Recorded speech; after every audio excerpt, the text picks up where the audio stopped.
গলায় ফিতে নিয়ে ঘুরে বেড়াচ্ছে। দর্জি হবি? আমি তো একটা পাপ্পারাজি।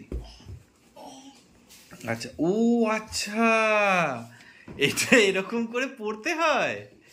বাবা, আমি জানতাম না তো। তুমি জানতে গো এটা এরকম ভাবে পড়তে হয়? দেখো। গুড মর্নিং গাইস, 9:10 বাজে। সকালবেলা আজকে যাওয়ার ইচ্ছা ছিল সাঁতারে, কিন্তু এত বৃষ্টি হলো যে যেতে পারলাম না। ছোট বেবি উঠেছে, গলায় ফিতে নিয়ে ঘুরে বেড়াচ্ছে। দর্জি হবি? কিরে, তুই কি দর্জি হবি? ফিতেটা চেবাস না, ফিতেটা ভালো না চেবানো। হ্যাঁ, দিয়ে দাও। চলো চলো, তোমার খাবার রেডি, চলো ব্রেকফাস্ট করে নেবে। আসো আসো আসো আসো। ঠাকুরের জিনিস শেষ, আনতে হবে। এইটা ছোট বেবির স্মুদি। কি কি দিয়ে তৈরি হয়েছে মমতা? ড্রাগন ফ্রুট, খেজুর, ফ্লেক্সা সিড আর সিয়া সিড, এই দিয়ে একটা স্মুদি তৈরি হয়েছে। তো এইটা এখন খাবে, হ্যাঁ হ্যাঁ করে আওয়াজ হবে আর খেয়ে নেবে। এই আমাদের রোজকার ঘটনা। খেতে গেলেই ছোট বেবির খুব কান্না পায়। কালকে এরকম কাঁচতে কাঁচতে রাতের বেলায় কফ তুলতে গিয়ে পুরো বিছনাতে বমি করে ভাসিয়ে দিয়েছে। তার ফলে বিছনার ওপরের যে গদিটা সেটা তুলে আমরা ওপরের ঘরে রেখে দিয়েছি। ভেবেছিলাম আজকে যদি রোদ ওঠে তাহলে পরে ওপরের ছাদে শুকিয়ে নেবো, কিন্তু সকালে উঠে দেখছি রোদ ওঠার জায়গায় বৃষ্টি পড়ছে। এ তো আর এক ঝামেলা, কিন্তু কিছু করার নেই।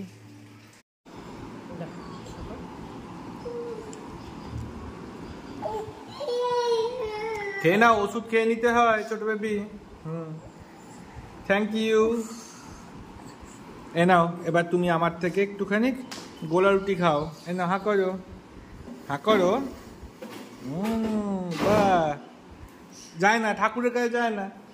ঠাম্মি আসুক, তারপরে তুমি প্রার্থনা করবে ঠাকুরের কাছে, কেমন? এখন চলে আসো, এখন চলে আসো, চলে আসো। আমি যেতে যাচ্ছিলাম বাজারে, এমন সময় আমাদের দুধওয়ালা দাদা চলে এসছে। এদিকে মমতা ছোটো বেবিকে ঘুম পাড়াচ্ছে, আর মা গেছে বাথরুমে। সো আমি ওই জন্য হাত বাড়িয়ে দুধটা রিসিভ করে নিলাম দাদার থেকে। আজকে বাজারে যাচ্ছি একা একা, ছোটো বেবি নেই, কারণ দেখতেই পাচ্ছেন চারদিকে দেখুন সকাল থেকে বৃষ্টি হয়ে হয়ে পুরো রাস্তাঘাটে জল। ইনফ্যাক্ট এখনও বৃষ্টি হচ্ছে, আমি ছাতা নিয়ে যাচ্ছি। তো দুদিন হলো ওর জ্বরটা সেরেছে, জাস্ট কালকের দিনটা জ্বর আসেনি, আর আজকের দিনটা। তো যেহেতু ওর শরীরটা খুব একটা ভালো নেই, তাই আজকে ওকে ওর মা ঘুম পাড়াচ্ছে, আর সেই ফাঁকে আমি চলে এসেছি বাজারে। দু একটা জিনিস নেব, বেশি জিনিস নেওয়ার নেই, নিয়ে চলে যাব।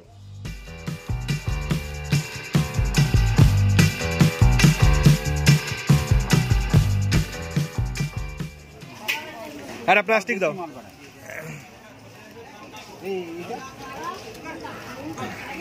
হ্যাঁ যায়, দুটো জিনিস দে না ভাই। একটা হচ্ছে কাটিং মিচড়ি 250 আর বাতাসা 300।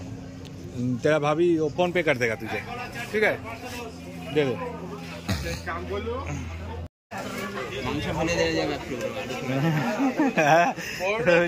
এই ব্যাপার আমারও। মমতা পুঁই শাক নিতে বলেছিল, তো আমি সারা বাজারটাই চষে ফেললাম, কারোর কাছেই পুঁই শাক নেই। একজনের কাছে পেলাম, সেও বেচে দিয়েছে। বাজার করা হয়ে গেছে। এই যে 3 কেজি আলু নিয়েছি, একটা মুসম্বি, একটা কলা নিতে পেরেছি, কারণ খুচরো ছিল না বলে কলা দিল না। তো আজকে আবার ভুলেছি, ছাতাটা খোলার সময় বাড়িতে বাজারের ব্যাগটা রেখেছিলাম, তারপর ছাতা খুলে নিয়ে চলে এসেছি, বাজারের ব্যাগটা বাড়িতেই রয়ে গেছে। মুদির দোকান থেকে দুটো জিনিস নেওয়ার ছিল, তো আমার পাশের বাড়িরই ভাই, সে বললো যে বাড়িতে পাঠিয়ে দেবে, কারণ ওগুলো ওর কাছে এখন সাপ্লাই নেই, ও আগে আনবে তারপরে আমাকে সাপ্লাই দেবে।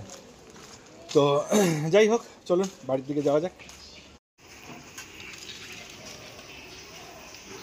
এই দেখুন, ব্যাগটাকে এইখানে ঝুলিয়ে রেখে এখান থেকে ছাতাটা খুলে বেরিয়ে গেছি, আর মনেই ছিল না যে ব্যাগটা আমি নিইনি। যাকে এরকম ব্যাগ নিতে আগেও একদিন ভুল করেছিলাম, আজও ভুল করলাম।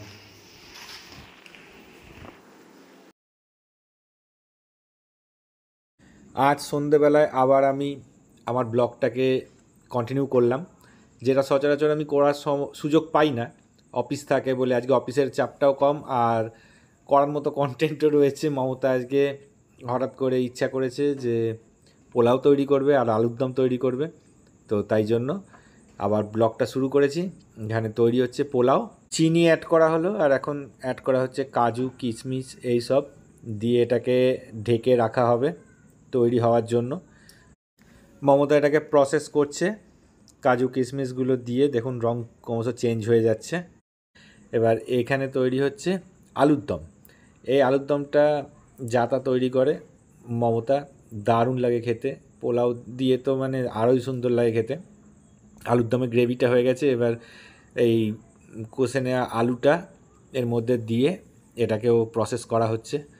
তো যাই হোক, আমাদের পোলাওটা এতক্ষণে রেডি হয়ে গেছে নিশ্চয়ই, দেখা যাক। হ্যাঁ, পোলাও অলমোস্ট রেডি। তো এই পোলাওটাকে একটু আমরা ঝুড়ো ঝুড়ো করে দেবো, নাহলে পরে খাওয়ার সময় এটা ডালা ডালা হয়ে যেতে পারে। তো এই দেখুন এদিকে আলুর দমও ফুটছে, এটাও অলমোস্ট রেডি। ওটার ওপরেই তো বসে পড়েছে। হ্যাঁ, পায়েও আটকে গেছে, যা এবার তো পা কেটে ফেলতে হবে, কারোর পায়ে টুপি আটকে গেলে পা কাটতে হয়, এমনি বেরায় না। মা চলে গেছে, যা। ওটা কি জিনিস, ওটা কি জিনিস আমাকে বলো। ওটা কি, ওটা কি করে, ওটা কি করে ওটা?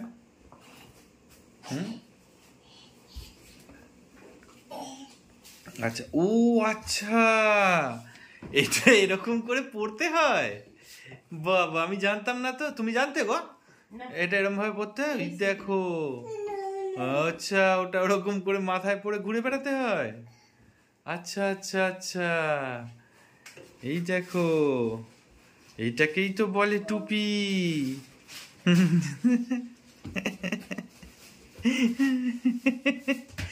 দেখে কি করে লোকে ওটা পরে? তো চোখ ঢেকে যাচ্ছে। আচ্ছা, ওই যে মাঝে মাঝে যে ফুটোগুলো আছে ওগুলো দিয়ে দেখা যাচ্ছে, তাই তো? আচ্ছা, উপায় ঠিক বেরিয়েছে একটা দেখার। হ্যাঁ, এই তো এতক্ষণে টুপিটা আবার ঠিকঠাক পরতে পেরেছো। তুমি এক্সপার্ট হয়ে গেছো। দেখো আমার দিকে তাকাও, সবাইকে দেখিয়ে দাও যে তুমি ভালো মতো টুপি পরেছো। আবার ঢেকে গেছে নিচে। এই বাবা, ওইটা ছিঁড়ে দিও না। এই বাবা, ওই দেখো, ওইটা খুলে দিয়েছি ওপরের এটা। আমাকে কেন ঠেলা মারছো? ফোন কেন ফেলে দিচ্ছ? আমি তো শুধু রেকর্ড করছি। আমি তো একটা পাপ্পারাজি। টুপির ওপর বসবে? এই দেখো, পড়ে যেও না। কি হয়েছে? সুতো?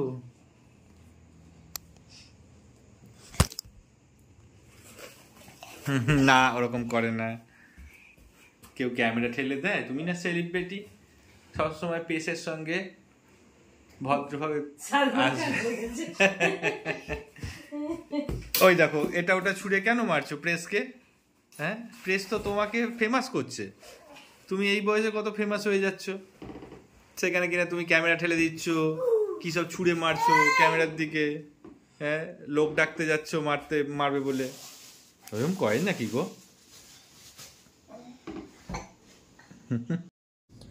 ফাইনালি আমরা ডিনার করতে আসলাম। এখন অলমোস্ট 10:30 বাজতে যায়। তো অনেক যত্নে তৈরি করা পোলাও আর আলুর দম, অ্যাজ ইউজুয়াল। আশা করছি খেতে ভালোই হবে, কারণ মমতা খুব যত্ন সহকারে রান্নাগুলো করে। ও রান্না করতে ভালোবাসে, খেতেও ভালোবাসে, খাওয়াতেও ভালোবাসে। তো আজকের ব্লগটা এতখানি রাখলাম, কারণ অলমোস্ট 10:30 বাজতে যায়। খেয়ে দিয়ে ঘুমিয়ে পড়বো। তো দেখা হচ্ছে বন্ধুরা ঠিক কালকে সন্ধ্যে 6টার সময় অন্য একটা নতুন ব্লগে। ততক্ষণ খুব ভালো থাকবেন। টাটা।